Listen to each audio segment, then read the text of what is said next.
Hello, Bookman here, and this is the anatomy of a Pilot Metropolitan fountain pen. It's marketed in the U.S. as a Pilot MR, but it's a Pilot Metropolitan sold around the world, made in Japan, and it's an excellent pen. Here's what it looks like completely taken apart, and I mean completely taken apart. Um, let's see, let's do this in a particular order. This is the barrel of the pen. This is the cap.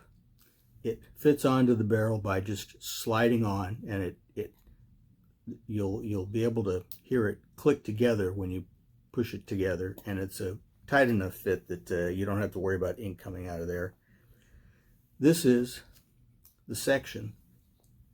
The nib and the feed go in one end, and the converter goes in the other end. And here's the converter.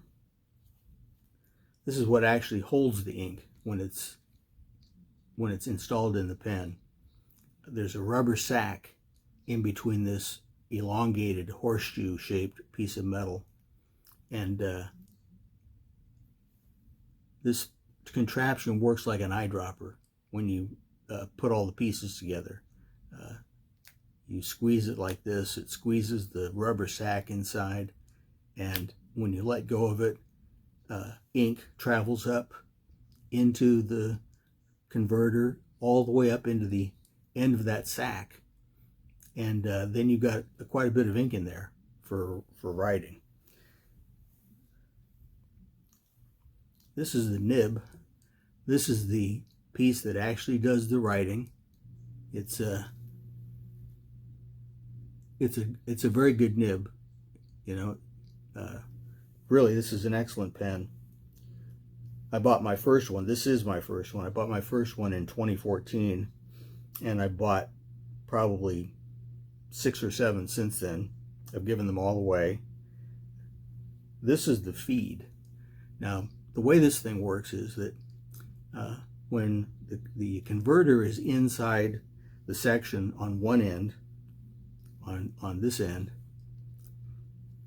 this goes into the section like that with the nib on top of it, and ink is pushed directly against the feed, and just capillary action draws the ink towards the nib. And the way that works is this. I'm going to put the nib on top. The nib goes on top of the feed like this, and when you put this together, you can't really tell it from the way I'm using it here, but the nib kind of slips into place. It's not really a snapping action, but you can tell it's in the right spot when you put it on there, and you'll see that when you actually put it together. So you take the nib and the feed like this together, where with the nib in place, and then how do you get it in here? How do you know it's in here the right way? Well, I'm going to show you. You should be able to see that there are notches on the end of the section where the nib and the feed go in. There's one on top and there's one on bottom. They're 180 degrees apart from each other, and really doesn't matter which way you put it in, as long as the top of the nib, the slit in the nib, is lined up with one of those notches. Now, when you put it in, the best way to do it is actually to have the nib towards you, and it's not always going to be easy to line it up that way, but you should be able to do it. And if you can't do it that way, turn it around. You'll be able to do it on this end.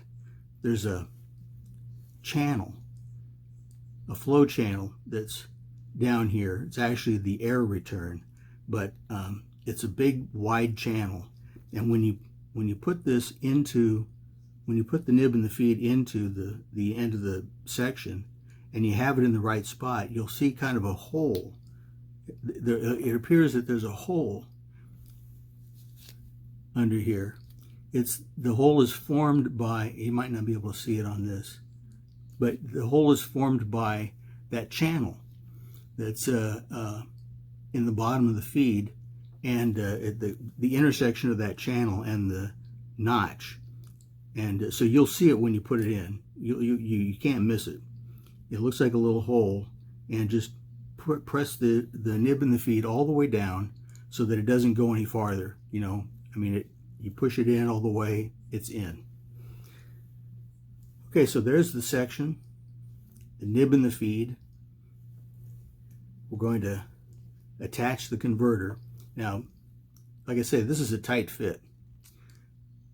But in order to operate it to your satisfaction, find the side of the device that has the moving part on it. There's one side that moves and the other one is stationary. Put the side that moves against your thumb and have your thumb, the back of your thumb toward you so that you can keep an eye on what's happening. And the same thing with the nib. Have the nib facing you and put it in that way. Technically, this thing can go in any way. It doesn't matter, you know, in the 360 degrees of this circle, it can go anywhere. But I like to have everything facing me so that I can see what's going on. And when you get to this spot where you're actually going to shove it in, you need to get a good grip. Down here at the base of the converter, there's a place where you can grab onto and not push anything out. So you're going to shove that down on there. I don't know whether you heard that. I'll try it again. I'll get it closer to the camera and maybe you can hear it. Go down on there. Okay. Yeah, listen. No, it didn't make a noise. But it's on there now. This thing is in there. It's solid.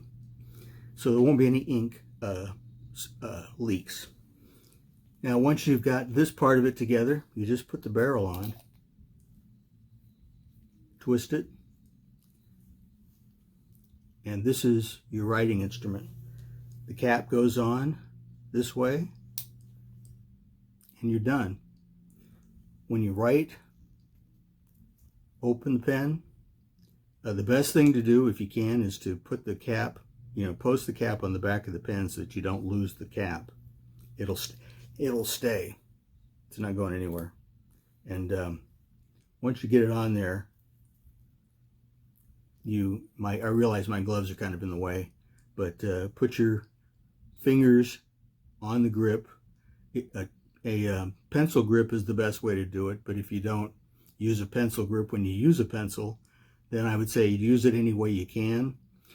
But the pen should be approximately at a 45-degree angle when you're writing with it. So, try to avoid having it up too high. It won't write very well. Same thing if it's too low. A 45-degree angle is probably natural anyway, and that's probably where it's going to end up when you're writing with it anyway. So, yes, that's how that works. All right, that is the Pilot Metropolitan fountain pen, and the next lesson will be how to fill it with ink.